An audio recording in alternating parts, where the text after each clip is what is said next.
Hear me okay? There it is. Welcome, everybody, to Let's Grow Pulling.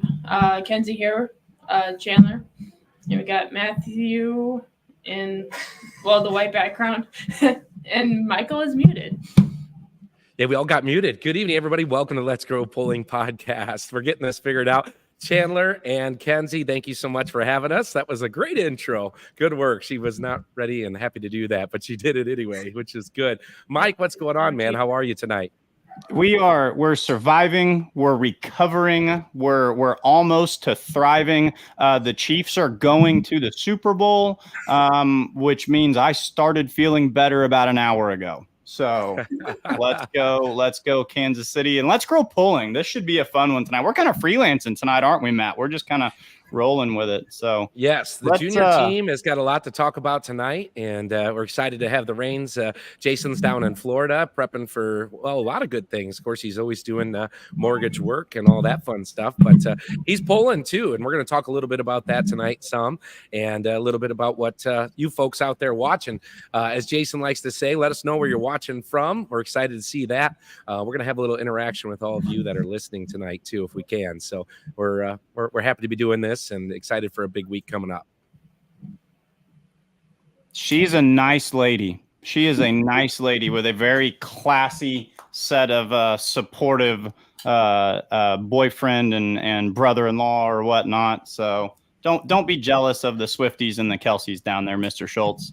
Hey, Matt, you're talking about Florida.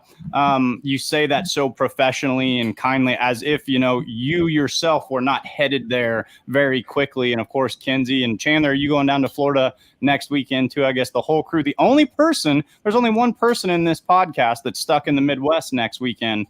And I'm sitting right down here. So let's talk Florida pulling, Matt. You're announcing, aren't you? Yes, sir. Yes, sir. This weekend's super exciting. We're going to be in Satsuma, Florida. It's the Just Add Dirt Motorsports event. Mark Kelsey is actually a proprietor for that. He pulls with the Illini State Pullers, the Badger State Pullers.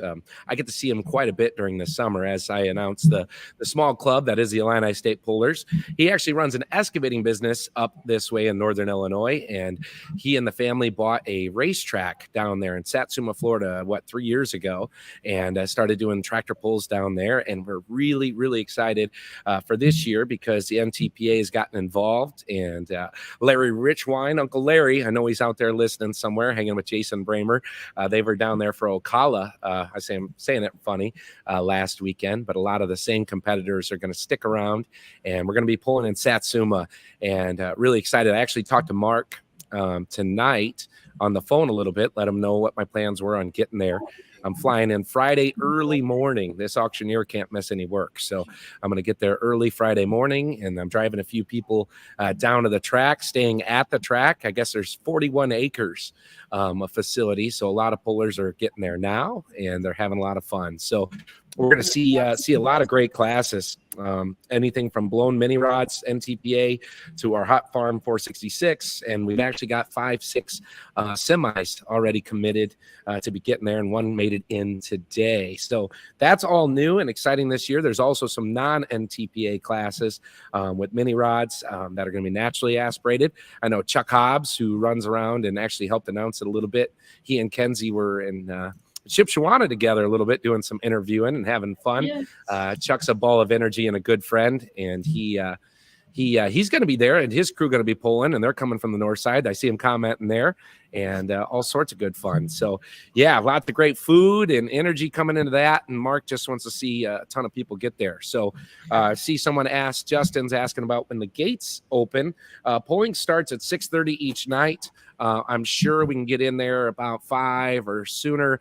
People are camping out, hanging out, having dinner, food. So come enjoy the pits. They're going to be wide open and have a great time. Gates open at 2, I see someone says. So that's perfect. That's perfect. So they've got the mini rods are going to pull down there. That's a holdover from Ocala. The semis are going to pull down there. That's a holdover from Ocala. The hot farms pulled in Ocala. Are the modifieds? Do we have regional modifieds pulling in Satsuma as well? So yes, sir. I believe that's. So a lot of the guys who made the trek down, and you kind of mentioned this, they drove down to pull in Ocala, and they're going to kill a couple of birds with one stone, and they're going to hang out and pull this second consecutive Region 6. It's a Region 6 NTPA pull, and they're going to pull in Satsuma. Matt, did you get a chance to watch much of the Ocala pull this weekend? Just a little bit. It was quite busy, so I didn't have a chance to see much of it. I'm going back and watching a lot of it this week just to do some homework on what we've got coming there. And yeah, just reminded too that our live stream is going to be on beermoneypulling.tv. I was told, hey, remind people early and often about that. So for sure, check it out. But I did not get to see it. Were you able to see much of it? So definitely, yeah, watched as much as we could. A lot I want to talk about, a lot I want you to keep your eye on at Satsuma when you're there. We'll get to the Ocala show here in a little bit, but one thing I want to point out, and you kind of walk the pits and let me know. Of course, I'll try to be live streaming as well in Satsuma.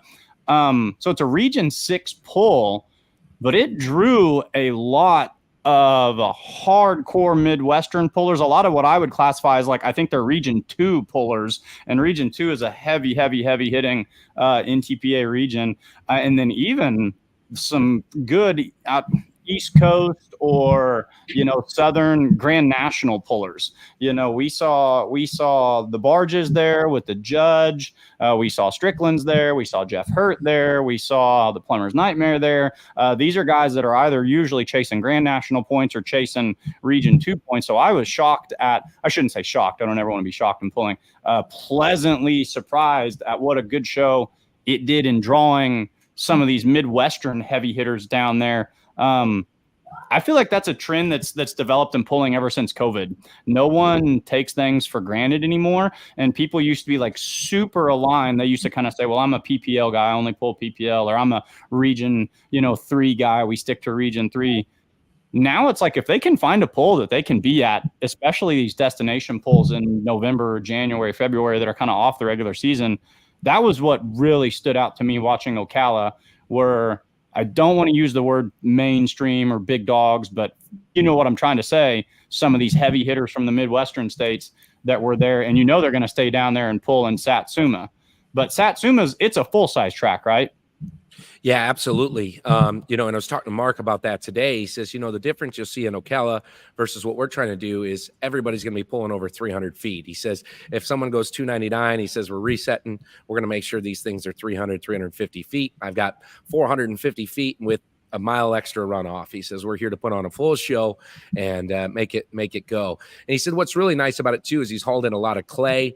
He's done a ton of work to the facility, got bleachers in, more bleachers this year. He says in years past, he noticed where it got pretty tight towards the end of that 320 foot mark. So they actually put in a bunch of new bleachers. Very excited for that. Poured a lot of concrete. He said he thought about retiring and then decided, no, he's got to pour concrete down here in Satsuma. So that took his retirement, I guess. We were joking about that. Really, really, really enjoying that. So liking that. And actually, it's interesting. I see Jeremy commented there about a good way to get into Enderley with the region and don't have to make a lot of shows. And a lot of those guys are working that together. Guys have head down. Mark Kelsey, I refer to him again if people are listening. He's the one who's putting the show on. He owns the track. He's a tractor puller himself. And he's talked to a lot of guys from up north. He's got a lot of Badger guys coming down with the 4-1 limited pros, are just going to have fun. And, it's February, and we're in Florida, and we get to go 300 feet on a tractor and a truck and 2-wheel drive trucks. I think people are just excited to be down there. Like you said, last week, I think they were looking at, 250, 260 feet. I was watching some of the live stream we could see. And now we're talking about 350 feet, going the whole way. And Mark's got 2 big sleds and a mini rod sled. It was originally just going to be a two sled show, but technically it's 3 because they had so much iron commit, and people are getting excited. I see Dean and Beth have commented. Of course, make it a great family vacation and start some awesome pulling. So I think that's it. A lot of people are in their campers and maybe their toter homes and coming down to Florida and seeing a part of the world that some of us don't really get to see. Florida, I can't speak for it. I get to go vacation. A lot of times, when these destination pulls, I think, oh, Mickey Mouse and Disney World. And it's like, no, there's working class people that love to go tractor pulling and love motorsports. And we're going to see them come out this weekend, Friday and Saturday. Chuck brings up a good point. We should touch on this too. While there is Region 6 pulling going on down there, it's not an exclusively NTPA pull only. Is it the Florida pullers? The state level pull, they're going to have their own setup. And that's where you were talking about the naturally aspirated mini rods and some of the other guys you're going to get to see down there, which is fun too, because if you do get kind of stuck in this one track mind of thinking, well, I only watch Grand National or I only watch, Region 2 or whatever, you don't always get to see those other unique setups that these state level guys have offered. So I want to jump back to Ocala really quick. Had anyone who's watching tonight, tell us in the comments, or the 4 of us in the podcast, because Kenzie and Chandler, you guys get the opportunity to see a lot of pulling tracks and you've produced a lot of things. So just by way of what you do, you've been to a lot of places. Had anyone, I'd read the billboards, I'd heard of the Ocala pull before, but I'd never seen the Ocala pull. Was this everybody's first weekend seeing that track? Or Kenzie, Chandler, have you guys seen it before? There was something about it that surprised the heck out of me. I never seen it in person. I just watched the live stream this past weekend. That was the first time I saw it. So I would have bet anything. And I see highlights on YouTube, and you don't ever watch a full pull. I would have bet anything that was a full length track. I just based on what I had preconceived. So when I saw that, I was shocked, neither good nor bad, just surprised that thing operates like an indoor track. I mean, it's a 250 foot track, but it's outside, but it's covered, which I think is the coolest concept ever. I mean, if you could just build a great big roof style canopy over anything, I mean, you'd just be pulling in anything. Like the elements almost don't even matter. That's really cool. But I was surprised that it was a shorter track. Neat concept. NASCAR's got short tracks. NASCAR's got super speedways. Like Brandenburg, Kentucky is a shorter outdoor track. At one point, it was just a 250 foot track until they dug into the side of the hill and turned it into a 320 foot track. It's neat just to experiment with the idea of exclusively short track pulling. And this one was outside. So that surprised me. I didn't know that was the layout there. But the canopy, that's neat. That's cool. Is it a horse? Jason or someone was saying at some point it's for equine. I don't know. I'm not a horse person. What do they typically do there? Yeah, I think it's a horse arena. I don't know that for certain, but I was talking to Mark again. His name's getting dropped a lot today, but because I just got off the phone with him, he says that's a horse arena there, and Larry could tell us he was down there announcing. They say that, yep, it's big horse country there, and they're able to put a pull on, and they're super supportive of that. It's funny when you talk about the roof on that, because as a spectator, I always love to hear every horse that's under the hood of a machine, right? So you're going to hear it under there. I imagine that just rattles your bones, and it looked like the crowd was just huge. So yeah, I see Chuck says it's a very big equine venue. I know he pulled down there a couple years ago, and with the mini rods, they ran an NA class down there. And just how cool is that to have a packed house in Florida, with that roof over it? Just, sounds a little bit different, but you're still outside and can enjoy the elements of what is Florida in February or January.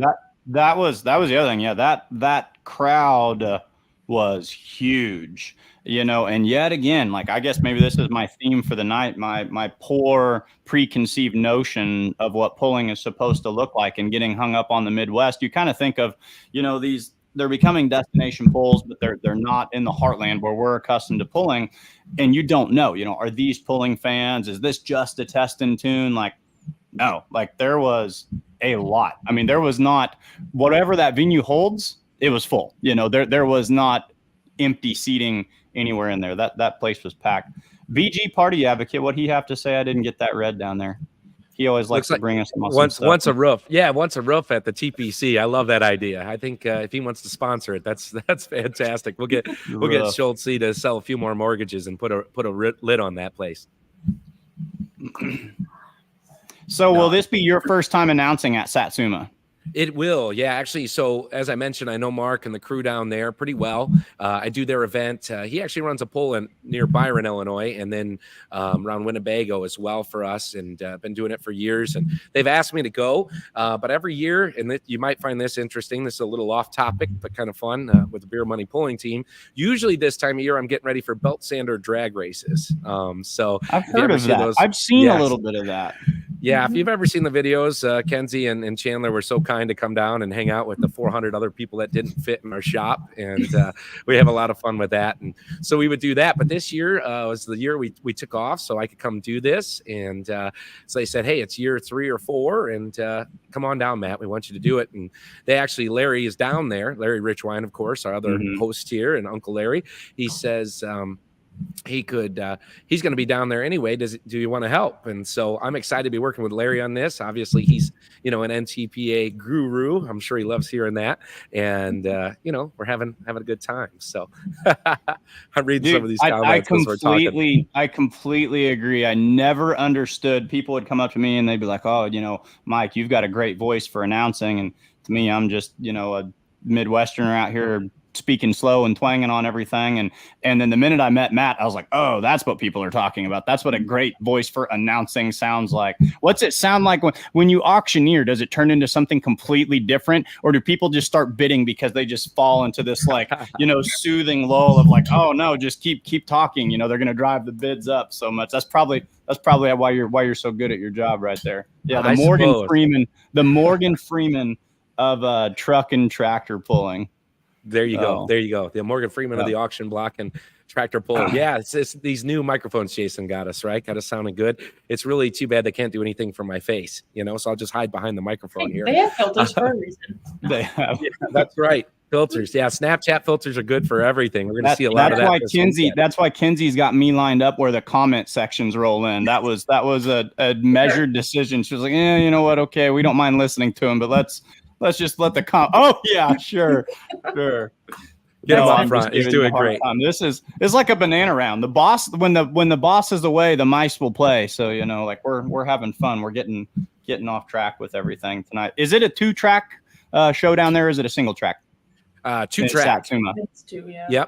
Yep. 2 tracks. So again, you're going to have 2 sleds running simultaneously, whether it's minis or it's bigs, the whole works. So certainly check that out.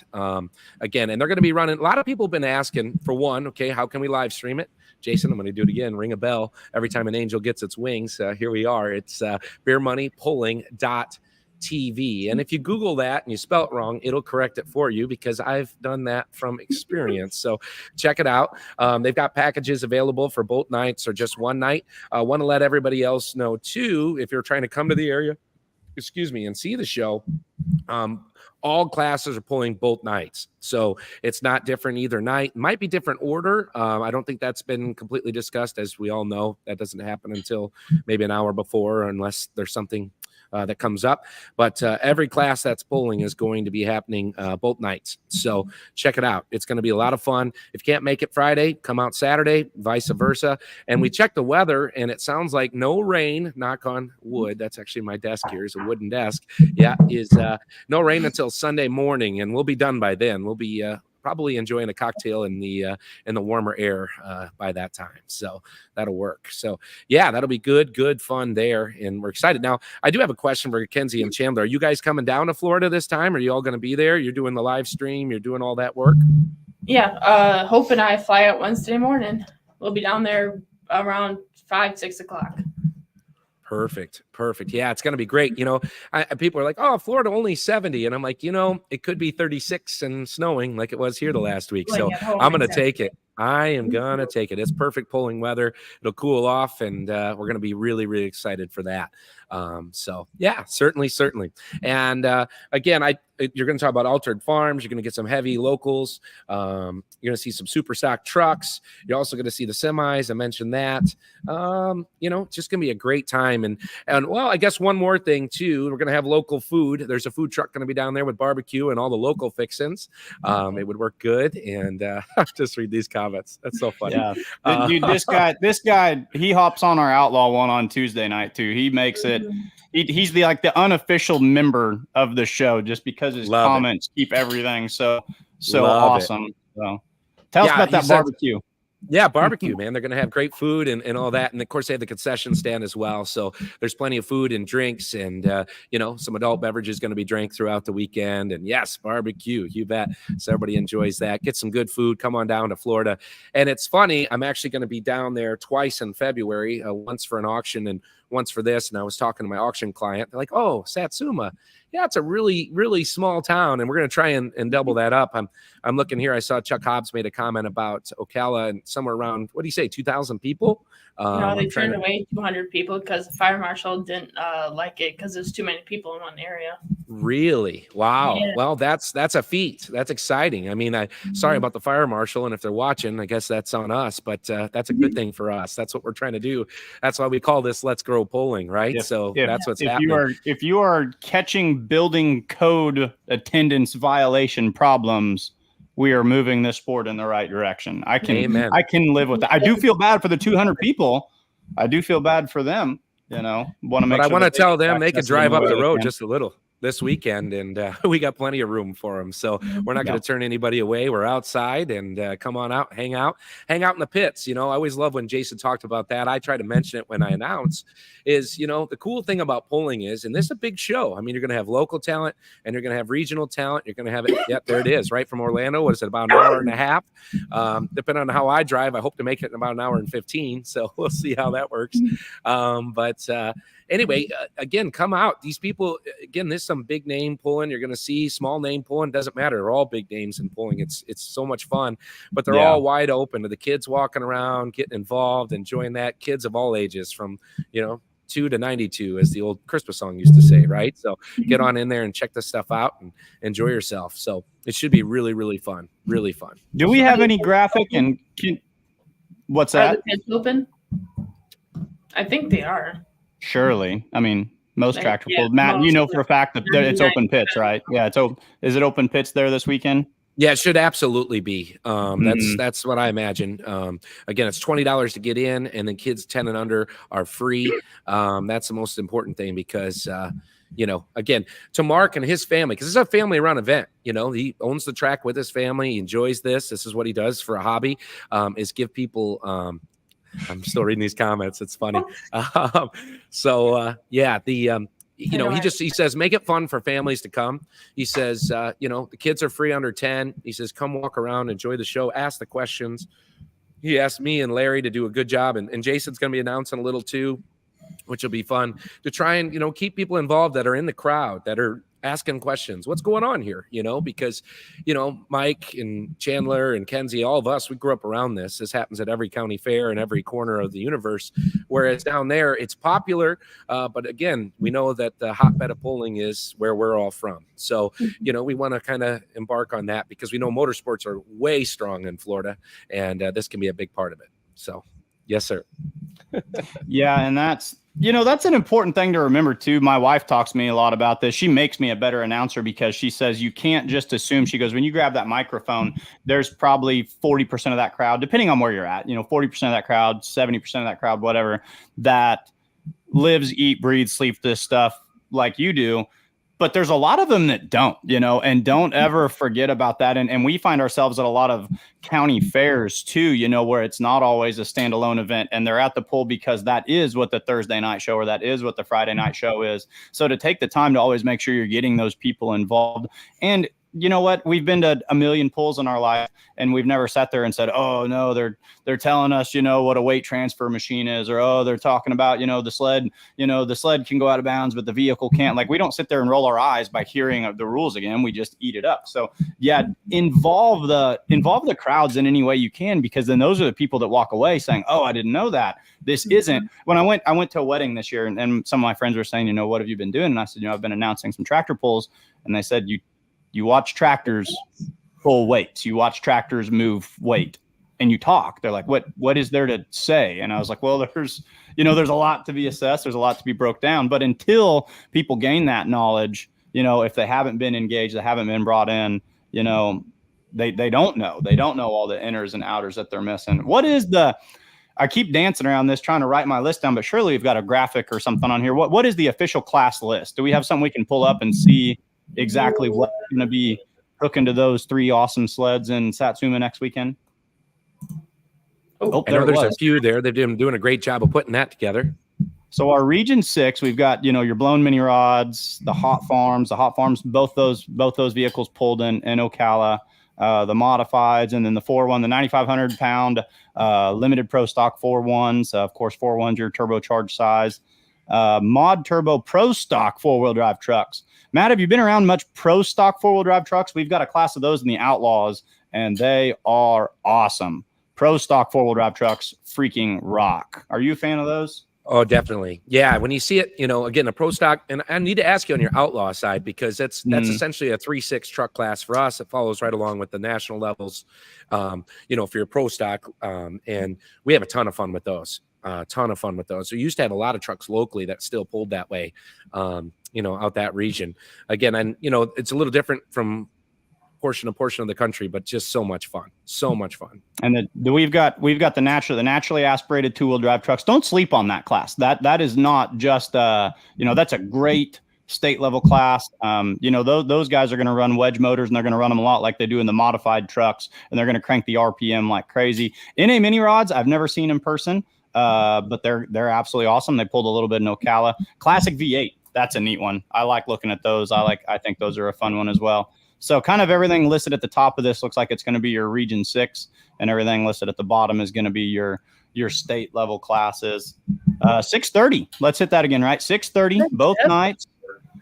Gates open up at, someone answered that question. I'm a bad listener. 2 o'clock. 2 o'clock. 7 in the morning. 2 o'clock. Yep. 2 o'clock. Whatever you want to get there. Yeah. No. 2 p.m. Walk the pits. If you're someone, yet again, like I get caught up in this. When we do these podcasts and we hang out in the summertime, and I kind of just tend to think that everyone's done pulling. If you're just getting into this sport, go to a pull and walk the pits any chance you get. Look at that. Talk about an awesome surprise guest. This show just got like 10 times cooler. Look at that. Our viewership just quadrupled. They were like, oh, man. Thank God. Jeff, what's going on, guys? Not much. Jeff, how was your weekend in Florida? How's your mini rods? How'd they go down the track for you? Looked like you were doing solid both nights. Yeah, I had a good weekend. Tried some stuff first night and screwed some things up and learned from it, and kind of redeemed ourselves a little bit there Saturday, and hoping for a better show in Satsuma. We're excited to have you. That's going to be great. When you ran those mini rods on that short track, were you running a setup and an approach very comparable to what you would use at like an indoor show, like at the Mac Trailer Winter Nationals or something like that? Or was it still just pulling and you just took it as hard as you could, and whenever that weight box hit you, it hit you? Did you change much for the shorter track is what I'm asking. Yeah. We run a very, very similar setup as what we're going to do there. It's part of the reason we're down here. Got to get back in the game, and I won't say you forget how to drive or whatever, but just get back in the rhythm or whatever of what to do, and try to be ready for the truck show deal. And we can back up last year's performance, but it's a tall order with that class of guys. I saw you on your run Saturday night, and I don't know if I looked away or I wasn't paying attention, or maybe the mini rods are a little different, but I blinked. I think I blinked, and you were still sitting in the seat after you'd completed your run. So do we not hop out of the mini rods as fast, or is that Friday night? The tractor hadn't stopped before he was already out running across the track. oh man. That place there is nice to drive over and park them in front of the crowd. Now so you can get back over to get the other tractors and such. And yeah, it looked like they had this huge lane. It was almost like a drag track where they actually had it like marked out, and then you drive back in front of everyone. Yeah, that's really cool that they're able to kind of display the vehicles there as much as well. So yeah. Matt, the Jeff Hurt's going to come pulling with you in Satsuma. If that doesn't fire you up, I don't know what would. Yeah, it's a great show. We're so excited to be able to be 2 weekends in a row to be in Florida, right? So you get to stay down and you're hanging with Doug all week. That they ought to give you a trophy for that too. I mean, come on. I mean, there's the crown right there. Give him the championship belt for doing that, keeping an eye on Doug all week for us. So that's impressive. Hey, we're unsupervised, so we got a couple days yet of that. Yeah, that's good. That's good. I was going to say there should be some drinks left and some tweaking to do this week. What? Let me ask you then, because you're on the road and you guys are used to this, but is there going to be some things to change because we're going to go a little bit longer this week? Mark Kelsey tells me he wants everybody going 300 foot plus, so that's his plan at the track. Is there going to be some changes for you from Ocala to Satsuma, or pretty much running the same kind of setup then? We'll pretty much run the same setup, maybe drive it a little different and hope things work out, but we don't change a lot. We got a lot to learn yet in this class, and every time out we try to figure out what we did wrong in that and move forward from it. If you have a lot to learn, I feel bad for everybody else once you get it learned. You're coming off a points championship, so you would if that's what learning looks like, I think everybody else is in trouble a little bit. I wouldn't say that. I mean, we've got good equipment. We got good people helping us. We learn a lot from the competitors, and just learning what the tractors want, how they respond, and trying these new tires and that. I mean, we're very happy with the new tires down here on that dirt. Hopefully, we can make them work on this track as well and keep moving forward with the new stuff. When you're driving the mini rod, does it make you miss the super stock, or are you really starting to fall in love with these modified minis? The one thing I fall in love with these is, Doug helped me earlier and that was running the valves and that. And I was kind of making a joke. I'm like, man, this is a lot of work. And I don't think we was 45 minutes, something like that. We had both of them done, ready. I mean, they need tires touched up a little bit yet, but motors are ready to go. Really? So they're not as finicky as like an alcohol super stock open 8,000 pound tractor. They're a little bit more straightforward then. I mean, once every 10 years or so, you can give it that kind of love and it'll run again the next weekend, but not very often.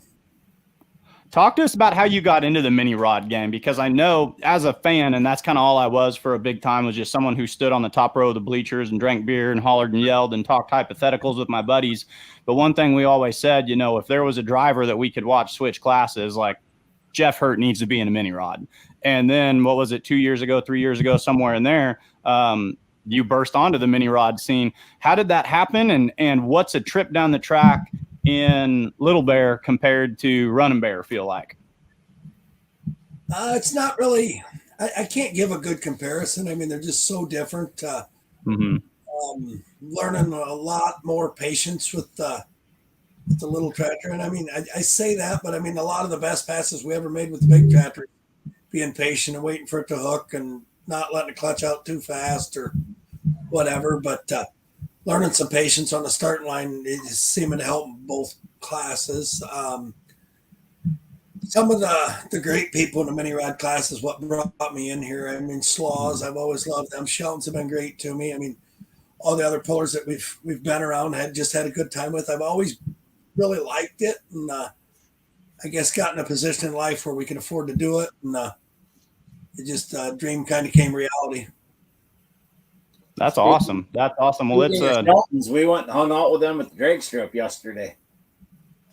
How'd they do there? They got beat in the semis. Yeah. Yeah, I saw on their Facebook page that they were drag racing, but that's just I don't know enough about drag racing. That's a sport that I don't follow closely enough to feel educated enough when I'm reading about those posts and whatnot. So, have you pulled in Florida before? or is this new territory for you? The very first time I ever pulled a mini rod was in Florida.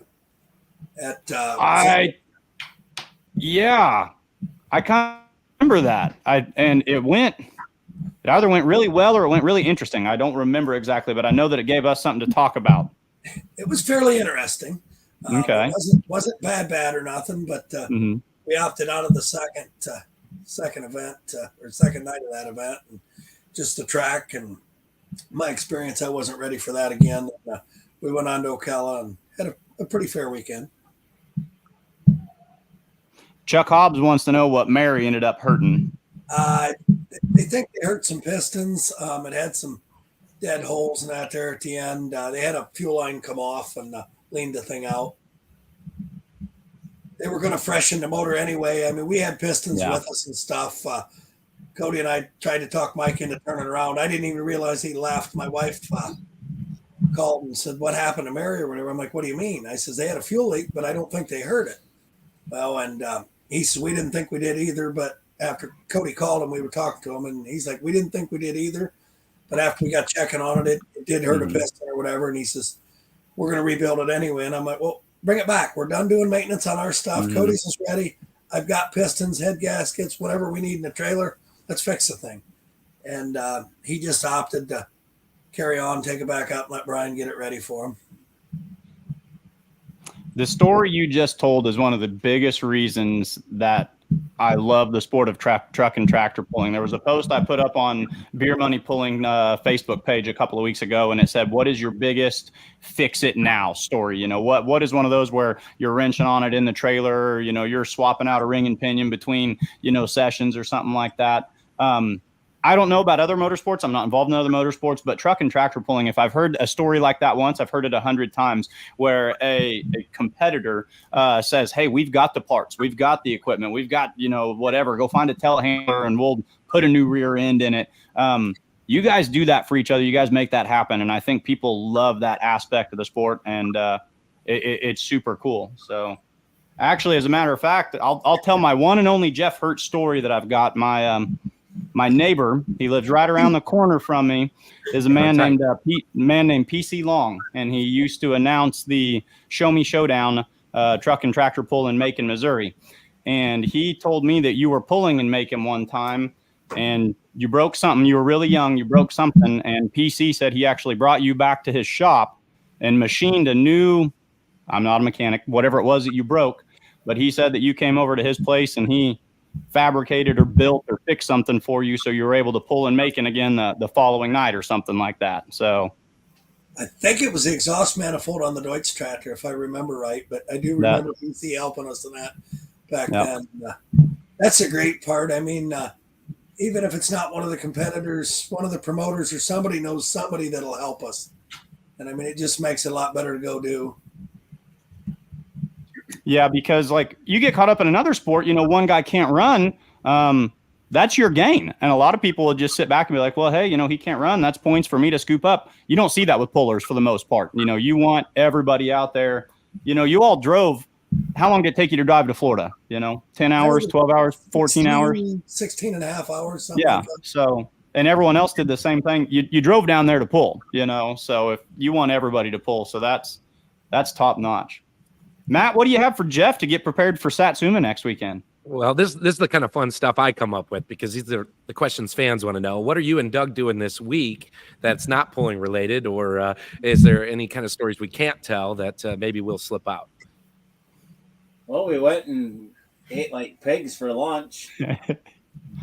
He's got to make weight now. He's got to make weight. So yeah, take a few weights off of there if you guys have a little extra barbecue or something while you're down there in Florida. So yeah, it was a nice little seafood restaurant right up the road, Corky Bell's or something like that. It was awesome. They're going to Topgolf. Doug's got like a whole following on Facebook just watching his Topgolf swing. Perfect. He's got a pretty big backswing, do you, Doug? Okay. I'll have to look for that then. Doug, are you a golfer? Do you golf in your free time? Is that something you do? I would like to do more, but I just never had time, you know. My golf scores and my bowling scores are usually about the same, and they're both terrible. I hear you. I wish I could bowl as high as I golf. And the ball. What's that, Jeff? I said I'm better at chasing the beer cart than the ball when I golf. Yeah, no kidding. Yeah, absolutely. Absolutely. Jeff, give us your quick history. I mean, a lot of people who follow pulling, you're a well-known truck and tractor puller. You pull with a lot of passion. You wear your emotions on your sleeve. You're the guy that jumps out of the driver's seat and gets into the throttle quickly. Walk us through your love for pulling and how you got into it, and even talk to us a little bit about why alcohol pulling, super stock alcohol pulling, is so important to you. I watched some young interviews back in the ATPA days. There's like a documentary back when the diesel and alcohol wars were going on, and you had some strong opinions on how you felt about alcohol pulling, and I'm a diehard believer in that. Tell us about the Jeff Hurt history of pulling. Where you came from and how you ended up where you are today. My dad started back in 72 or 73, and he was involved. Had a neighbor at home helped, and that he wound up involved directly through Alice Chalmers. Alice didn't really want to get in, and they wound up giving him an engine and that to try to do. They wouldn't really sponsor or let anybody know per se. They didn't want to be liable or whatever. They was worried about the legal side of it. And then they had Noble Harrison help Dad some of the stuff in that back in the day, and he got going through there. And then I grew up into Dad always having had a super stock, and it got to the point where with the Alice and in the diesel class, we just wasn't competitive, and got dealing with the Connor brothers and then Brent Long throughout the years, and just learned a ton from all them guys on what needed done and fundamentals of all the stuff. And I talked to Brian Connor this afternoon. I talked to him quite often, and I mean, he's taught me a ton of pulling and taught me just general stuff. And I mean, it's just been awesome. I mean, the friends we've made over the years that we still talk to. And, I mean, Max Simpson taught me a lot back in the day, and I miss him being gone from the sport. And it's just growing up around all the people. I mean, I used to hang around. I mean, used to watch Esden and that when I was a kid. I mean, it was just always part of it. I mean, it just became part of what I wanted to do. And I mean, I'm fortunate enough that we're following through and able to. Now, your first tractor that you were pulling at the Grand National level was an Alice Chalmers, right? Yeah. Or an Agco Alice, I guess, if that'd be. We actually ran our Alice a little bit before the Agco even. We had a 8070 Alice that had okay. Johnson's old motor in it out of the original Shag Nasty. So would that look a lot like the old Imposter tractor? I have that Very same similar. body style then. Yeah. Yep. Yeah. I can almost picture that. And then your Agco was really unique. It was white and had like a purple roll cage or something, didn't it? I mean, it was really unique. It originally was black, and orange and purple are kind of my favorite colors and that. And we decided to go with that theme and paint it white and just be different. And it was originally going to go orange and black, and we was trying to work with our steel wrap and that to try to get steel on board, but they're too heavy into the prologue cutting competition and all that, and they didn't really want any part of the liability of the motorsports. I don't think that would have been a badass sponsor. That would have been really cool. But you were with that Agco, you were pulling against, that was still in the days of the mixed fuel classes, maybe pulling at 7,500 pounds, or they might have been at 8,000 by that point. And you were pulling against diesel pullers, right? This was kind of before they'd split the classes.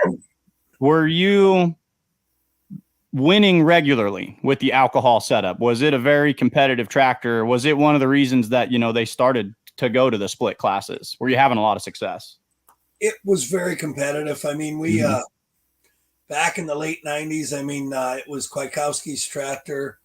Oh, yeah. The old John Deere of Doug Roberts, Lustig, and ours that it got to be kind of on a roll there. And it was them four tractors if you get on certain tracks and that. And I mean, Esden was still sneaking in there and that, but it just seemed like and Terry was in there as well. It wasn't sure.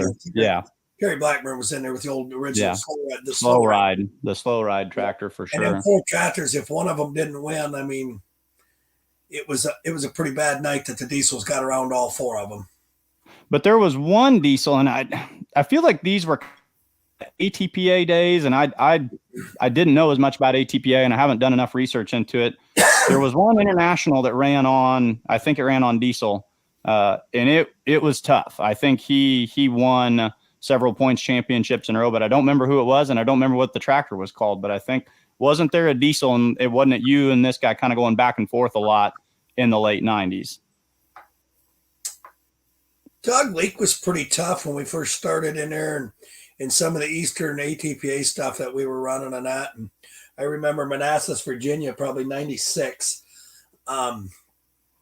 He was laughing at that, and he come up with a big old bag, and he said, I had a cat in a bag, and I couldn't get it tied. And it just, some of them days and that, but there's a lot of memories that I don't remember, and I wish my memory was better, but that's where I'm at. Don't we all? So then when did we transition from the Agco to Running Bear and then Fastlane? Fastlane was a tractor that I saw in the early 2010s at the PPL circuit quite a bit. When did we jump over to those two tractors? I think it was 05 when we brought out the first international.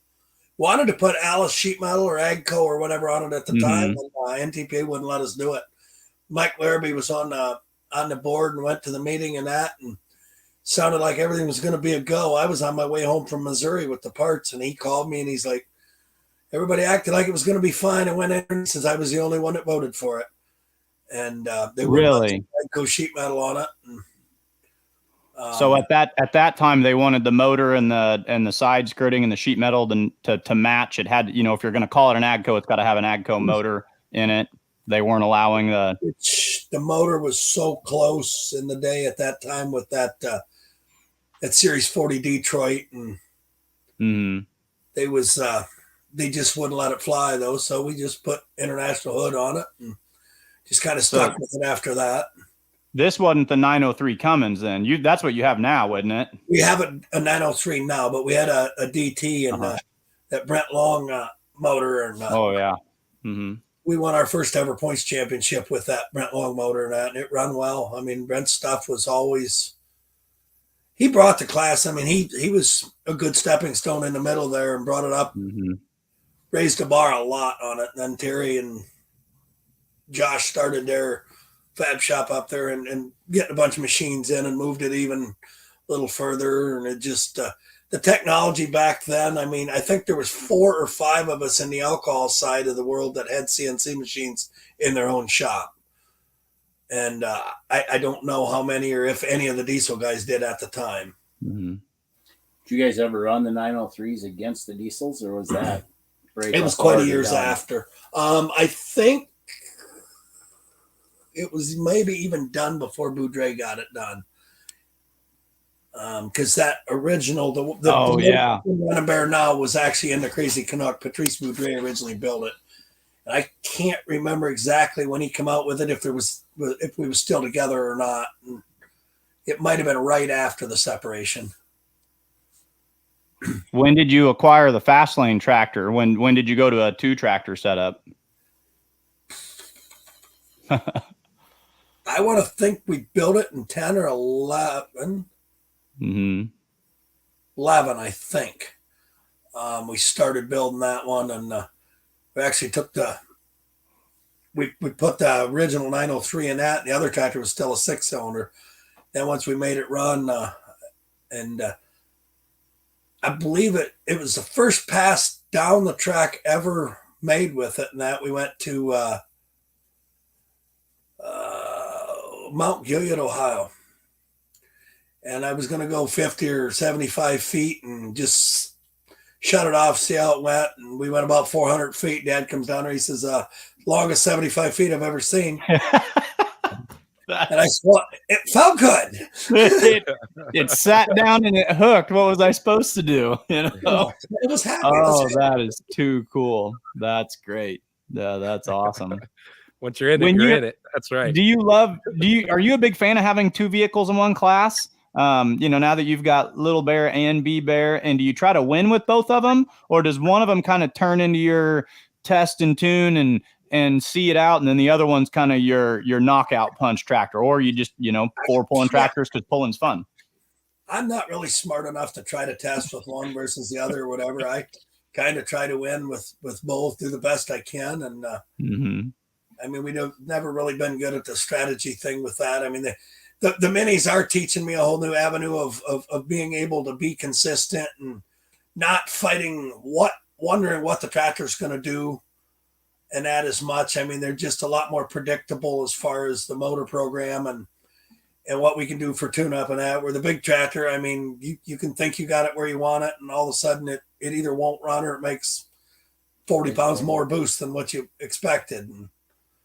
And is that just a reflection of where 8,000 pound super stock pulling is, or is that alcohol pulling? It's more of just some of the things that we didn't have under control. And I mean, we're getting a little better at it. I mean, we added a second wastegate and that. I didn't feel we needed it before, but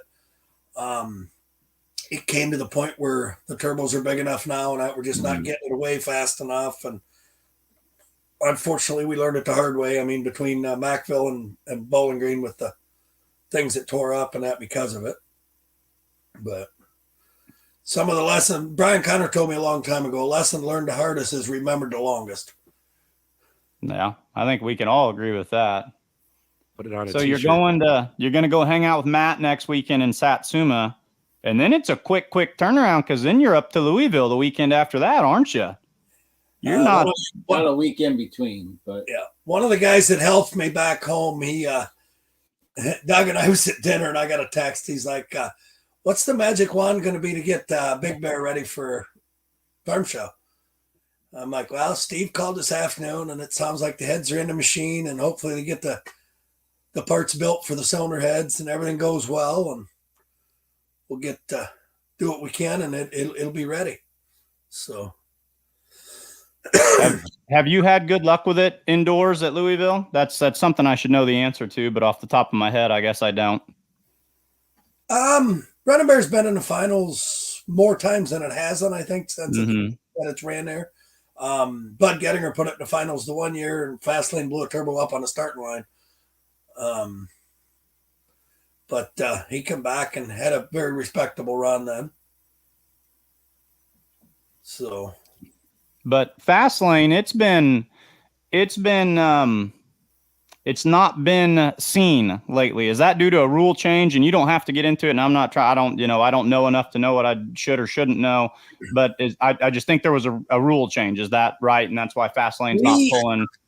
We put it together with an electronic fuel injection on it. It was only legal for PPL, and then it needed a little more upgrade and some more money spent on it to carry on. And honestly, with when Lucas pulled out, it kind of scared me.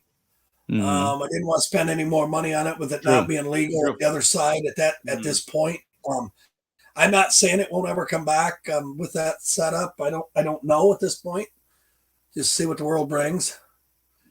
We've got some family health issues at home and that Dad can't help as much as we'd all like to. And it's part of what's led us a little towards the minis a little more. A little easier for one person to get them to and from and maintain them. It's just need help there. And I mean, we all kind of help each other on the starting line and that to make that happen. So.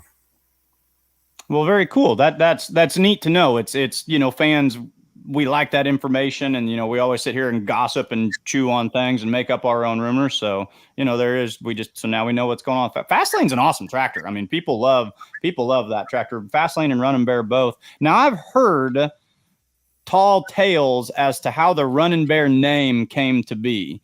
And if the story is true, I want to hear you tell it. Tell us just talking about that, trying to get the computer up and going. What's that? We were talking about that when we just got back here, getting the computer set up. So here's your chance to tell the internet about the Running Bear. Where's this name come from? My dad originally put a 180 together back in the early 70s. I think he only ran it 2 years and then moved on to the D21 and that. But it was to make weight and all that back, and I think it was a 5,000 pound class or whatever. It was, I mean, they'd had the fenders off, they'd had this off, they'd had that off, and the joke was he's going to have to start taking clothes off to be able to run it. So he says, you'll be running bear. That actually is not the story I'd heard. I can see where the story I heard came to be, but that is not what I had heard. I'd heard when you were a young kid, they couldn't ever get clothes on you. You're always running around naked, that you were running bear. And I heard that was like some nickname that some offshoot family member gave you, that you were the running bear. And so you slapped it on your tractor. So no, I think I like the truth better. That was long before I was born. Well, that's good. I like that story. See, you're setting it straight. All the fans up there, you're one of those people that fans love to talk about. So now the fans are getting it straightforward. Matt, what do you have for Jeff? I get to talking to one of these rock star pullers, and I go all goo into starstruck land, and I hog the conversation. What do you have for Jeff tonight, Matt? No, it's all good. I'm a great listener when it comes to that stuff, because I'm always learning things. My questions are always pretty simple. Are you guys down at the track yet? When are you hoping to get there? This afternoon, right on. So you're close in there. So yeah, Mark at you guys parked. They said there's RVs already rolling in, some tractors from Minnesota, you guys from Ohio. Haulers here. So oh, good. So things are coming together, and people want to know the weather's fine, and those pits are going to be open. So you guys would be glad to be talking to people that might never see this sort of thing anywhere, right? Because we know drag racing's pretty big in Florida, but tractor pulling maybe not so much. So we'll be able to walk those pits. And done a really good job of advertising. He's got signs and billboards all over. When we got on the way down, we saw a couple, and big sign out front, and they're moving some bleachers and stuff around today, and so they're still preparing. Yep, says getting her ready. A lot of work yet to do, but gotten a lot done. He said it's taken a ton. I guess for Jeff, have you been down to this pole before? Is this the first time pulling at Satsuma? I said that to you. I have not been to this pole. Okay. Perfect. So yeah, and TPA getting involved kind of makes it exciting. Gentlemen like yourself and other competitors and all the machines there are going to be down. It's exciting to have you. No, it'll be a lot of fun. I enjoy new challenges at these kind of places and learning from it. And it's I don't know. It just I really like different challenges. The people are great. I mean, the hospitality's been awesome, and of course the weather's been awesome. I got to thank my wife and family at home and all the guys in the shop and that for keeping everything going so I can be here, though. That's a big part of this to make it happen.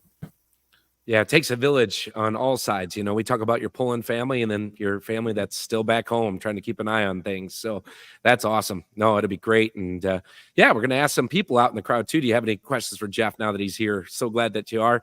Again, Mike, you do such a great job. I never want to interrupt you. You got some informed questions. I just sound pretty. So I don't know. I'm a good old Midwestern bullshitter is all I think it is. I just get here and start thinking about stuff. My brain gets going fast, and I want to hear all the stories. So talking about going all the way to Florida, and we were talking about this before you came on, I watched the pull in Ocala last weekend, and I don't know what the right word is. I was pleasantly surprised, or I found it neat. There were a lot of like Region 2 pullers and Grand National pullers. It seems like the people in the tractor pulling world are traveling more and more, looking to pull kind of in the off season, in November, in January. Is that because of what happened in COVID, where like, hey, you don't know when you're going to get to pull again, so you might as well pull when you can? Is it because Ohio is really cold in January and Florida is warmer? Like what makes you and all these other guys, and it's the best thing ever. We're seeing you guys pulling all the time now. So like when you're sitting there looking at your calendar, is it just you get the itch and you're like, hey man, I got to go get behind the wheel and get down there? What do you think's making so many people go to so many pulls?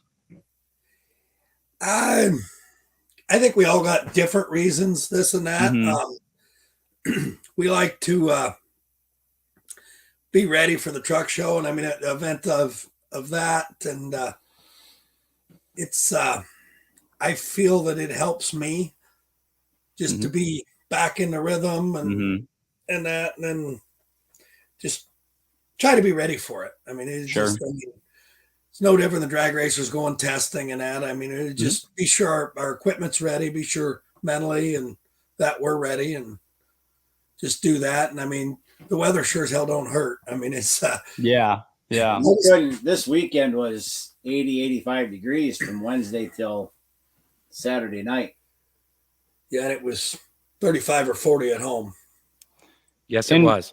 when you can see the big dogs come out and play, you know, in the November polls and in the January polls and at the state level polls, you know, like I'm sitting at home watching the poll and I'm looking forward to seeing some vehicles I haven't seen before. And then I turn on and it's like, oh, there's Sawmill Express. Oh, there's Jeff Hurt, you know, oh, there's, you know, Strickland's. It's like, this is awesome. This goes from just like a nice chill way to spend a Friday night to this is really, really something special. So from a fan's perspective, when you guys are willing to do that, that's huge, because that puts on a great show for everyone. And those local guys, the state guys, they get a chance to pull against, you know, maybe some of you guys that they wouldn't come across otherwise too. So I'm sure that's neat.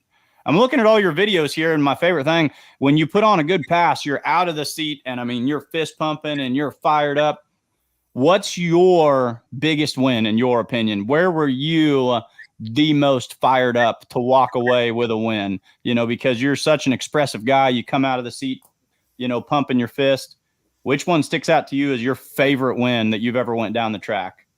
I'd say it'd have to be the truck show on the Mini, with as new in the Minis as we were. And I mean, it just to be able to beat, I mean, it's clearly the best of the best there and that. And it was just an honor to be part of it, let alone to be able to come out on top of it. Was that this year or the year before? That was 23. Okay, so this past year, yeah. I guess we are in 24 now. Yeah. So that's awesome. Also, mini rod pulling at Freedom Hall doesn't always happen that often, you know. So that to be able to hook your mini indoors there, that's got to be pretty special as well too. So are we looking at? I love pulling at that place, and I just the short track, I think, maneuvering the minis indoors and all that. I really like the minis indoors better than the big tractor. What are we looking at here? Is this an original side shield off your dad's tractor? That is. Who else do we have to join us? That is a side shield off the original D21 of Dad's. Wow, Cool so this picture. this is a narrow front. What year would this be, Jeff? I would have to ask Dad, but I would think that one's 75 or 6 if I had to guess. We were talking about these narrow fronts on the Outlaw show a couple of weeks ago. What a radical and wild time in pulling when they were shedding weight by moving to narrow front tractors. But man, I would think you'd have to have some major guts to pilot something like that down the track. Yeah, we always talk about every rule has a name on it. The wide front rule is kind of the Bill Hurt rule. I believe it was Hamburg, New York, 75 or 6. Are you in bed yet? Oh, Come in here. We're on. He broke a rear wheel off it, laid it on its side, and a throttle handle broke off. He says he stuck it in the track and pulled himself away from the tractor when it happened. And I mean, it just, that was that very tractor. Really? Yeah, because there's no balance at that point. So yeah, that's crazy. So then the following year they ride it in. You've got to go to, it wasn't, I mean, by the end of the 70s, they were running wide front tractors. It didn't take them long to make that shift. So wow, that's crazy. Yeah, I like what you say. Every rule has a name to it.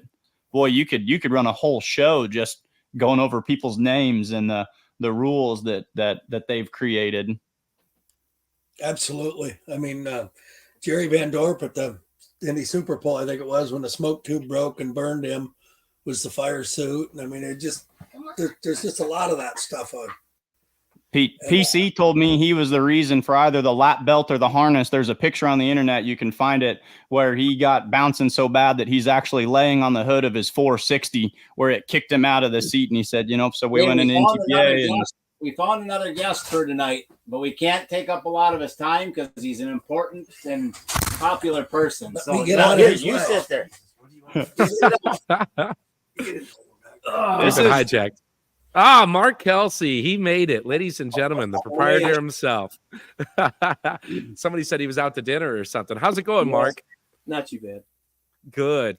I know we talked a little bit earlier today, so you're stuck with me for another 5 or so minutes, but Doug got you on the horn. I heard him in the background working hard. And we were talking a lot tonight about your event and how excited we are to get down there, the whole crew, besides Mike here. I'm sure he's got some questions too, but I know you're not big on visiting in front of the cameras. It's not your favorite thing in the world. That's why you bring me along, but tell us about what's going on down there in Satsuma, a little bit from the man himself. Well, we've got a lot of pullers pulling in last couple days.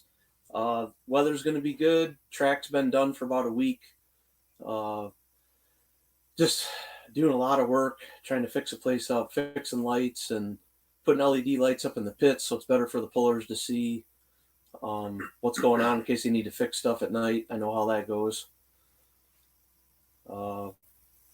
That's about all I really got. Moving bleachers. Yeah, moving bleachers and pouring concrete and electrical wiring for RV hookups and you name it. Yeah, you bet. Getting them all hooked up. You said some of these guys have rolled in, so they're excited and hanging out around the area. People are getting excited. Wanted to ask you, had people ask, and I think the answer is yes. The pits are open during your full show, right? Like you're trying to include everybody. Yep. So that $20 will get you in. You can get in the pits. The kids 10 and under are free. I told everybody you're a big family man. You got the grandkids running around, and you want to see other people doing the same thing, right? So bring the kids out and enjoy the show as a family. Correct. Yep, they're always open here. All right, great. And then someone said the gates are open at 2:00. That's our official time. Those doors are going to open. Yeah. Yep. 2:00. Yep, that'd be fine.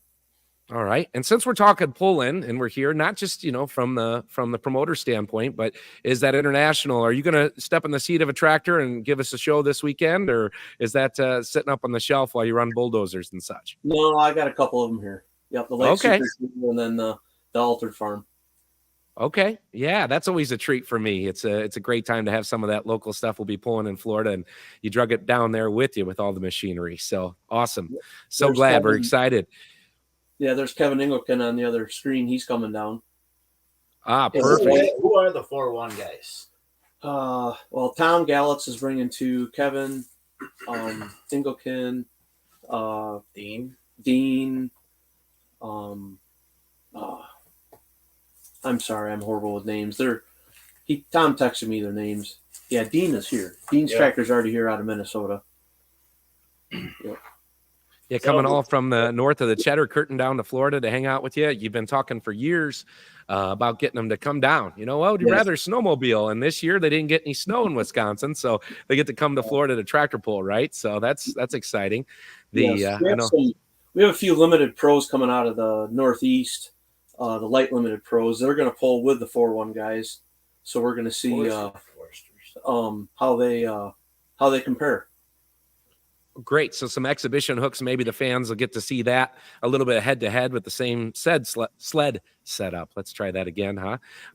Well, very cool. Very cool. What else was I going to ask you? How many years have you been doing this now, Mark? Is it 3 or is it more than that? I know you've been talking to me about it for about 3 years. So this is our 3rd year. We put on a poll in Leesburg, Florida, helped put it on for I think 5 or 6 years over at Pauquette's Farmhouse, the museum. Okay, perfect. How far is that from Satsuma there, Mark? About an hour and 40, something like that. Okay. Okay, so you're really introducing this, and let's talk about your facility a little bit. I mean, you've done a lot of work to it.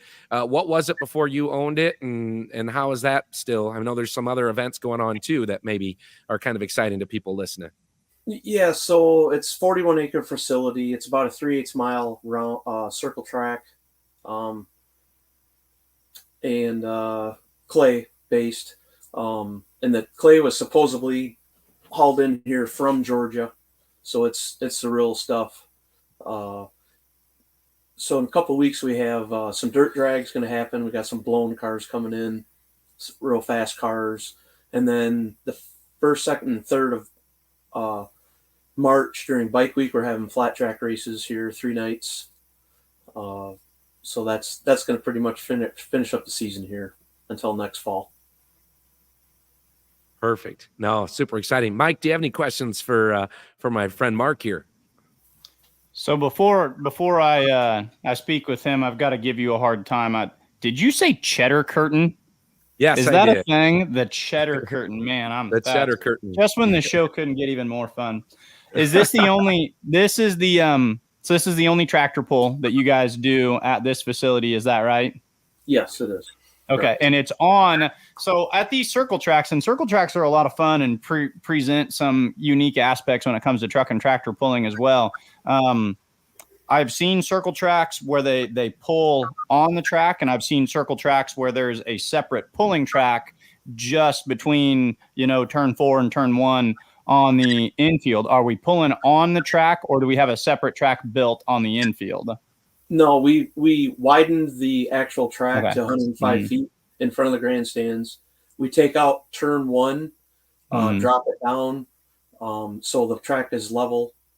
You're not pulling down a big hill. It does drop about 1.5%, as you go down the track. So in 350 feet, you're dropping about 4 feet. You don't see it, but Right. very well. I've seen some of these circle tracks. Like I've definitely been to some state fairs, to some county fairs and whatnot, where they don't alter the banking at all. And if you are a cross tracking son of a gun, you can really pick up some speed as you go down the hill. But I almost like it better when they pull on the track, because when you have those infield tracks, you feel like you're a mile and $1 away when you're sitting in the grandstand. So now you are going to be seated viewing the track as it was designed to be viewed as far as proximity. The other thing, you've talked a lot about this, both you have, and the reason I know this is going to be a really good pull, Matt started posting up on Facebook, and I saw some other pictures. You guys have been working this track for 2 weeks, and we're still a week away. Track preparation has got to be the biggest thing in truck and tractor pulling these days. And it's very obvious and very apparent that you guys are building an excellent pulling surface. That gets fans excited. That gets pullers excited. Is that track? Yeah, this year track's looking good. Very good.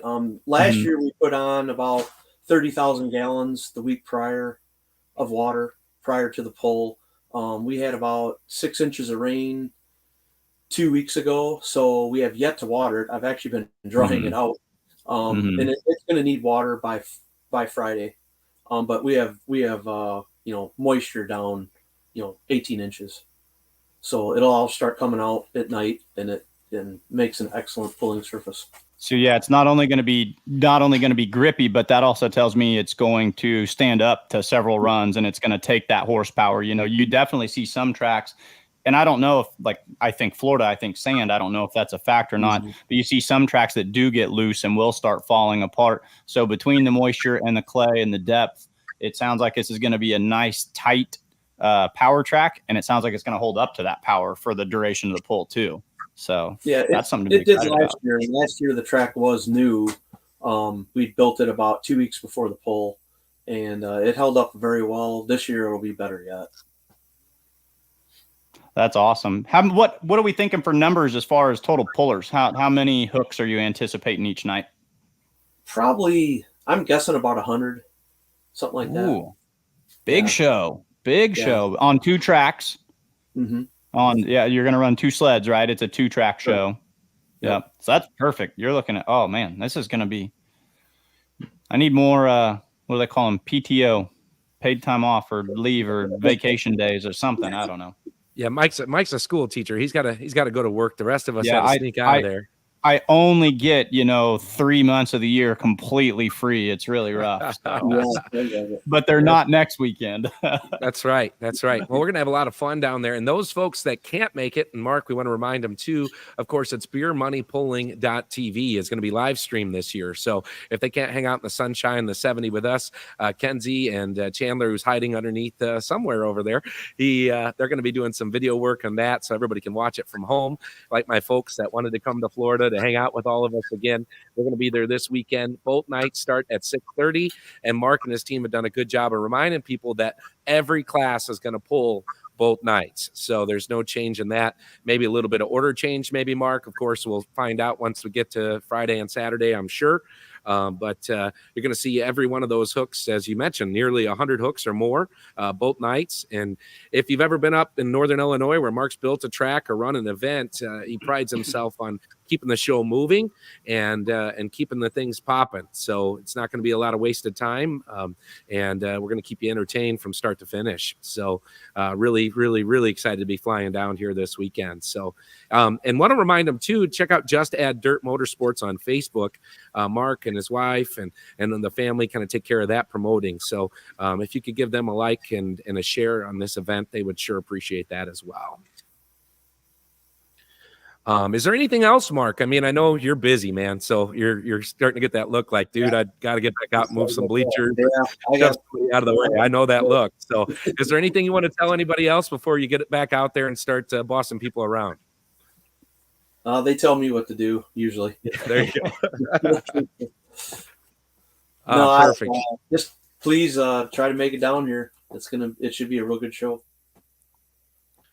Yeah, it'll be a great time. We're gonna have a lot of fun, and Mark can't wait to see you, my friend. And glad you could join in. I know Doug probably had to grab your arm and twist it right off of you to get you on camera. So thanks for jumping in with us. All right, thank you. Yep, you bet. You have a good night, sir. Thank you much. Yes, thanks. Thank you. You always love talking with Mark. It's funny. He gets rolling one-on-one, man. He'll tell you just about everything. And I mean, he's an excavator by trade. I come from that background too, so we share that. And that's where that track building, he takes a lot of pride in it. He's been a tractor puller for a lot of years himself, on some internationals, as he mentioned. He's got a limited light super sock that winds right up to about 4,000 horsepower that he runs locally, and we have some fun with that. So always a good time. And Mark's not afraid to get into the loud pedal himself, much like Jeff Hurt, who's still hanging out too, which is super exciting. I got a dirty look. I know we had some. We're okay. Yeah, I knew it. I knew it. As soon as he sat down, I went, "Oh God, what did Doug do? What did Doug do?" Because when he found out I was on the podcast, he said, "Oh, good, I don't have to do that stuff then. Thanks." It's good. Mark's a man of few words until he needs to use them, and then because he'll tell you exactly what he's feeling. So that's great. He's a good dude, that's great. He is a really good dude. Yeah, he's been instrumental for me. Jeff, we had some folks in, and maybe Mike can see them too. Some of the questions. I think one of where'd it go? There was someone asking about the boost you're running on the V8s on that 903. We had someone watching. They were asking if you can tell how much boost is carrying on the V8s there. Yeah, it looks like Zach. Is that Zuck? I can't say the last name. This is an alias. This is not Zook Fukerberg. This is the driver of the Griffin Growl. This is Doug Voth. What's his last name? Both. Yep. Down from Texas. He watches a lot of our podcasts. Drives that's his pulling vehicle right there that you can see in the corner. He's got it's a Rolls Royce, I think, V12 pulling tractor, and it's mean. Cool, so yeah, boost. Yeah. Tell us about the boost. We're running right around 100 pounds of boost on it now. At Bowling Green, when it overboosted, it was at 155 when it pushed the head gasket out. Wow. Jeff, you're no stranger to tractors that go boom. You've definitely had your share of things that go bang in your lifetime. Where's from the driver's seat, from your perspective, what's the biggest one that you've experienced? It had to be Macville. I asked him that the other day if he'd ever blow the hood off the tractor, and he said that was the first time. No, we did one time at Louisville. I said, remember? Oh yeah. Yeah, because we had the wastegate stick there. The same type deal on that was on a 6-cylinder. Actually, it split the manifold from one end to the other at about 25 feet out. Wow. Good. Wow. If you're going to go, you got to go all the way. Chuck's asking how many minis stayed for this weekend. According to Mark, just about everybody's stayed over and going to try and get this hooked this weekend too. Is that true? I know we lost Mary's, Miller's, Chase's too. There should be 10 to 12 Yeah, probably. we hopefully have 10 or a few more. That's a great show. Yeah, good Great trackers. show. There should be There a was few. another one. I know some of the naturally aspirated guys from up north that were at Zelwood are coming back. So Yeah, well, it's going to be fun to see them. And I think for the fans, maybe some of them are tuned in this way, or if they're coming out and maybe watching on the live stream to see the difference and what those are. Not so much just the power, but where it starts from and what it can evolve to, right? So, I mean, you're talking about 410 cubic inches to what, right? I mean, it's to the moon. And it's going to be neat to see both side by side, or at least pulling on that same sled throughout the night. So that's fun too. Yeah, the NA minis are neat. NA classes are things that I'm trying to get a little bit more exposed to. We run those in the Outlaws a little bit. I've always been a huge fan of the 4-wheel drive trucks, just because you do have to, you can't, it's all motor, as people would say. There's no turbocharger, no supercharger, no pro charger. So you're going to hear that RPM screaming. And then it is pretty neat when you strap one of those to a mini rod as well. But then, like you said, you're going to have this excellent example to compare them side by side. And, if this one fires you up, well, wait till you see that one and everything like that. And it does show you which direction that it can go. So, yeah, definitely a lot of fun. Matt, have you ever seen, there's a few mini rods out there talking about boost and what you can run and everything. Have you seen mini rods out there with turbochargers instead of superchargers? Yeah, there's actually, there's a couple of them that I can think of. Yeah, well, there was a guest on this show a couple years ago when he went to Shipshawana and folded it up under himself. Gosh darn it! What a great deal that was. But man, as smart as can be, and Chuck's gonna chime in and give me the name because he's good about that. Chuck Hobbs, I know he's watching. But we get to run with the Tri-County pullers, mini rods, and a lot with the ISP, and we get to put combo shows together. So we get to see some pretty cool stuff. Mike There Evans. you go. There it is. You were keeping that sentence going as long as you could, because if you kept going, he was going to have the answer before you put the period on it. That's broadcasting, my friend. That was perfect. Right. That's what we do on a live show. When Chuck's there, I can make it long-winded. What? We learned a little bit about turbos and screw blowers and roots blowers yesterday. Jeff will give us a little story of that. After talking to Reese Shelton there, he was talking Mark Mickey's car with the turbos on it now has Hertz turbos and such, and Reese was saying it's like 4,800 horse with the turbos on it, and with the screw blower they're right at 3,000. So there's a pretty good parity there with the current trim rules that they were running there. They're running more horsepower with the turbos than the screws. Yeah, like 1,800 horse more. Yeah, it's huge. Wow. It's huge. I was going to say that's only 60%. Yeah. Now in pulling, you can run the screw blowers on the unlimited modifieds, and then you run the 1471s on. Well, your mini rods and your 2-wheel drives, and then of course your 871s, depending on your setup and the modifieds.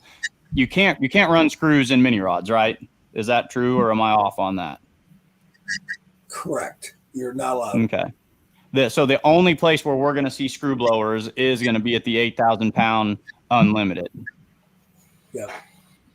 There were rumors at one point that you were looking at buying a modified or an unlimited. Is there any truth to that? And is that something that you would be interested at some point in your career in driving? He's already driven a mod. He showed me the video tonight driving a twin engine turbine and actually winning with it. Of I course drove he did. Deacon's Unlimited mod in Essex Junction, Vermont, and I do have a lot of interest. Don't have enough money at the current time. I would. Kevin Campbell and I have talked, and I've entertained the idea of putting a Light Unlimited together to where we could steal the motors off the minis within 30, 40 minutes, have them off and on a mod, and go from session to session from the mini rods to a mod. And you'd run I got you, a Light Unlimited. Okay, so you would grab the 2 and then just put them out on the front of your Light Unlimited right Yep. there. Make it You'd sound almost have to Yeah. have a third motor just for backup purposes. Man, you'd put a lot of passes on a pair of motors doing it that way. I put a lot of passes on in a year anyway. That's true. Can you imagine? So that goes back to the, we got to have it fixed now. You're basically rolling from show to show with a rolling chassis and then pulling the engines off of the mini rods and strapping them on to the light modified. That would be neat. That the fans would like watching that process. You would have people flocking on your trailer just to watch you make the switch. That'd be cool. Yeah. I'm a fan. Someone start a GoFundMe page for Jeff Hurt and get that Steel sponsorship. Someone go talk to Steel. You can have your Steel Bear. That'd be Steel awesome. Bear. Bear Steel. Man, that's cool. Yeah, just swapping motors. That's all, and that's why you built them, right? Cool them off, and the time you can pick them up and throw them on. There you go. There you go. Well, and there were some guys I want to say too that it wasn't uncommon to almost have the mini rod just as like the place where the spare motor goes. Rolling motor stand.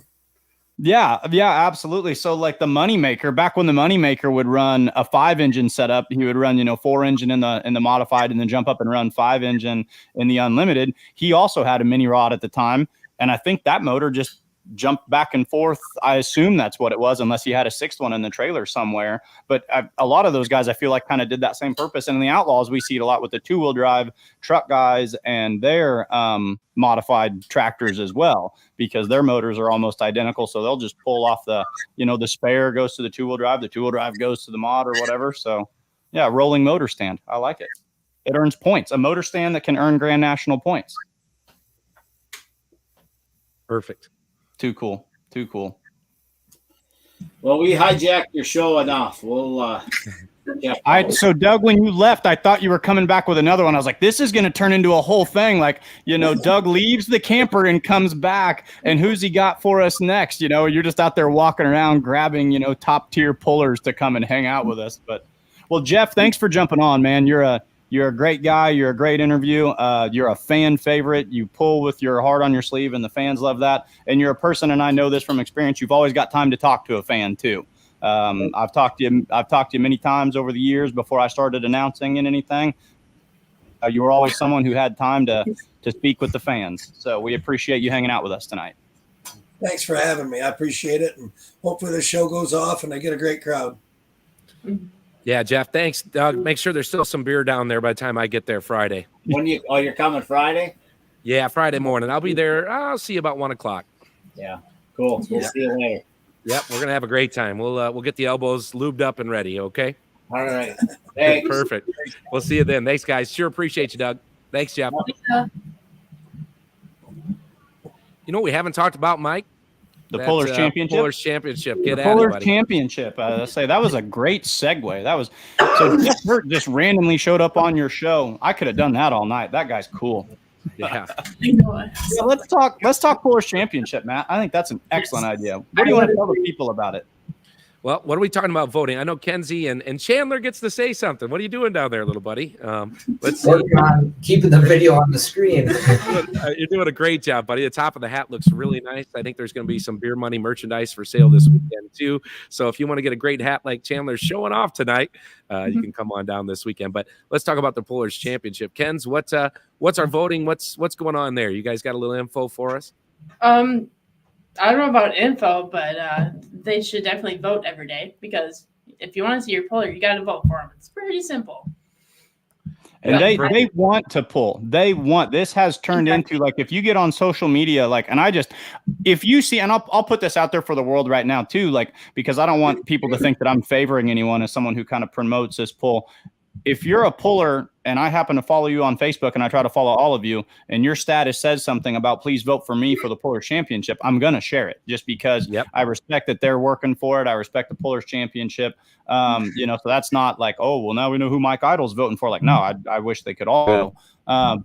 But they want it. Like if they're out there, you know, if Brian Bowles and you know, Larry Phillips and Jamie Yonke and all these other people are out there saying like, hey, you know, please vote for us.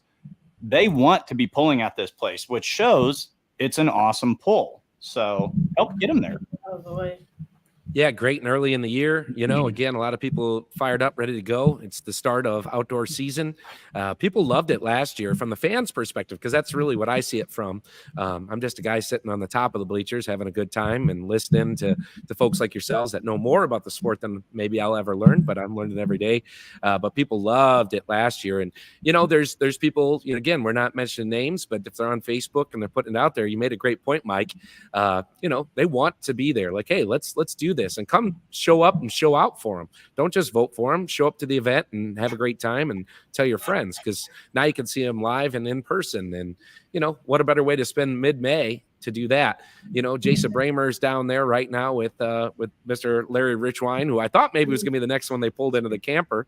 But he actually put it out on his Facebook that Corn Fed might make its big debut back again in Illinois at the Pullers Championship. So there's a lot of people really, really excited for that. So yeah, and if you can't be there, the live stream is available too. And what is the live stream for that, Ken's? Is that I will show you on my screen because I don't know offhand. And you jump on the pullerschampionship.com. Of course, you're going to get on the fan vote. We lost Mike for a little bit, so you're stuck with me. So there you go.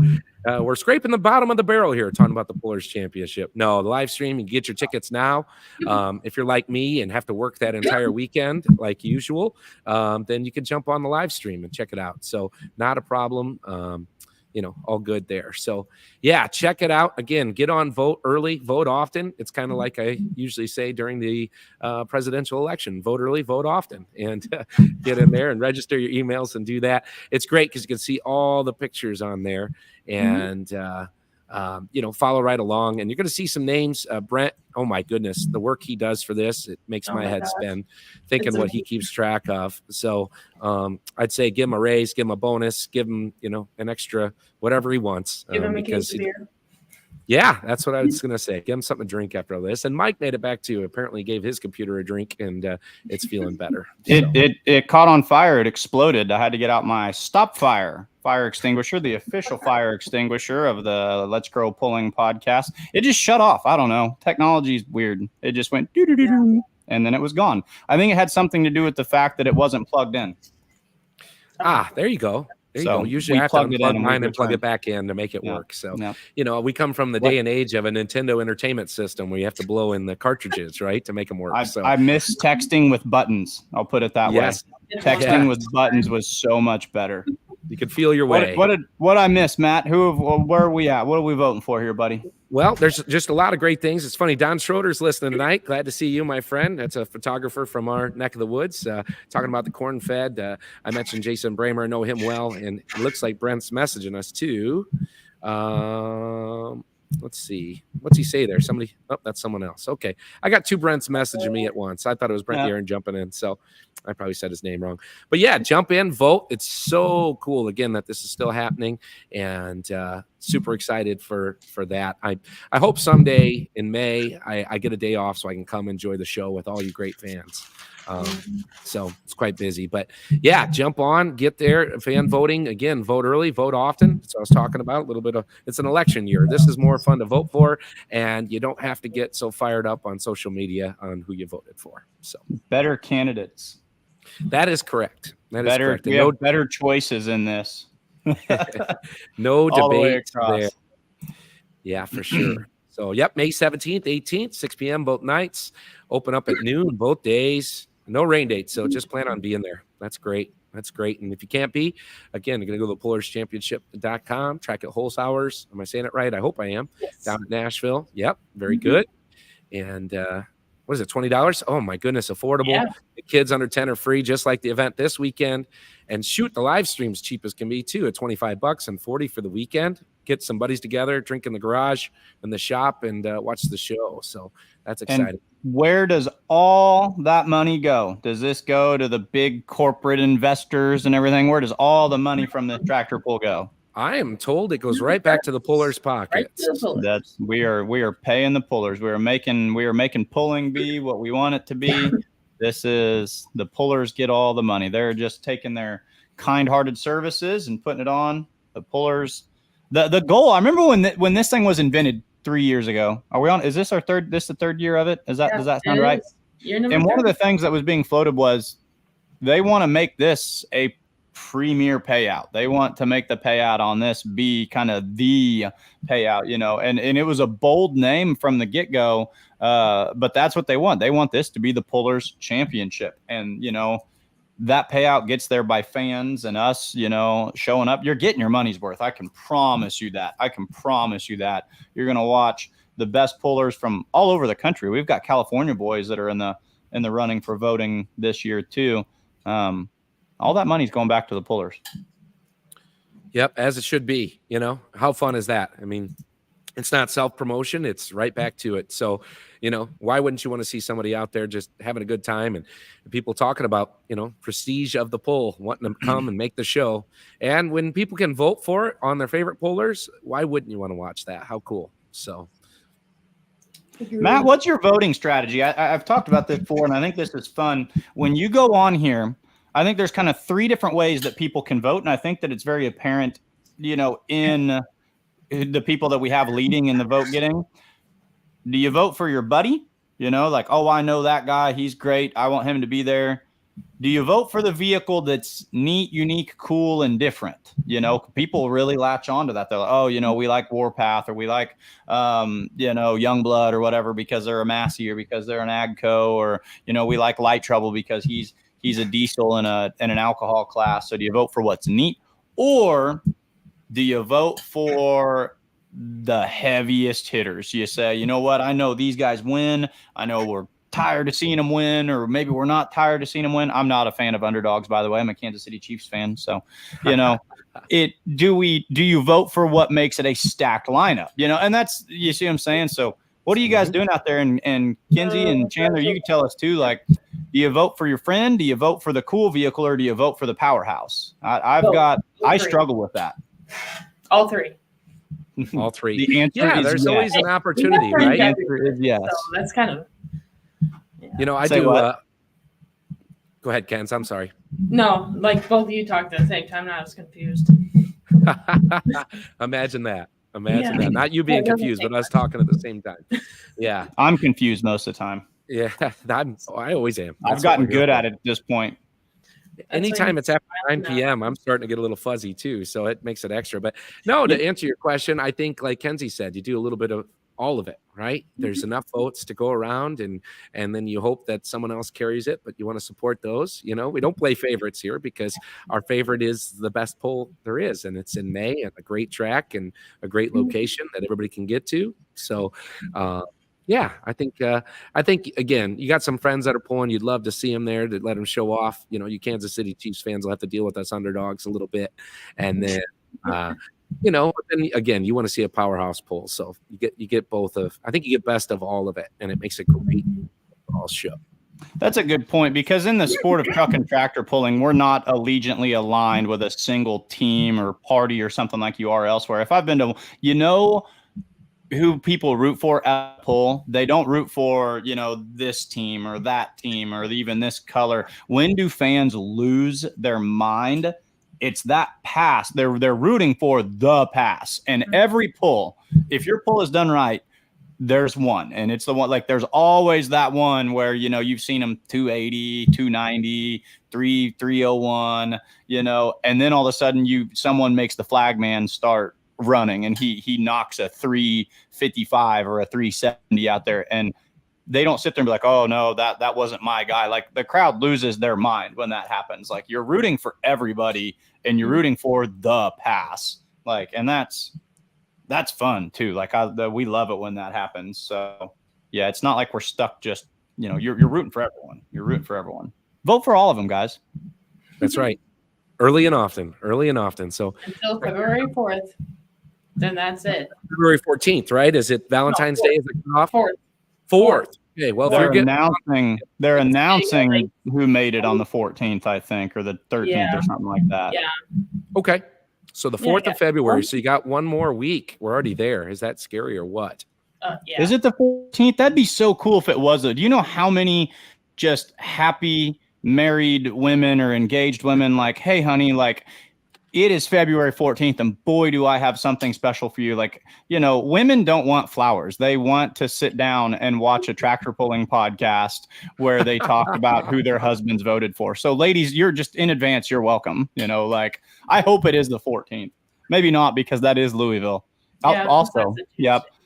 Honey, I love you. This is wonderful. I'm going to Kentucky to watch tractors pull weights. Please have a great time at home without me. Happy Valentine's Day. Well, Kenzie's a vouch for it. There's a lot of women in those seats too. So you know, There is. lots of good fans. Lots of good fans. Well, I think we're getting close, right, Kenz? What is it? About 9:40 here. It Mike, is this has been 9:40. great, man. I'm going to go ahead and jump on and just remind everybody that beermoneypulling.tv, jump on now, the live stream for Satsuma, Florida. Just add Dirt Motorsports pull down there, NTPA show and non.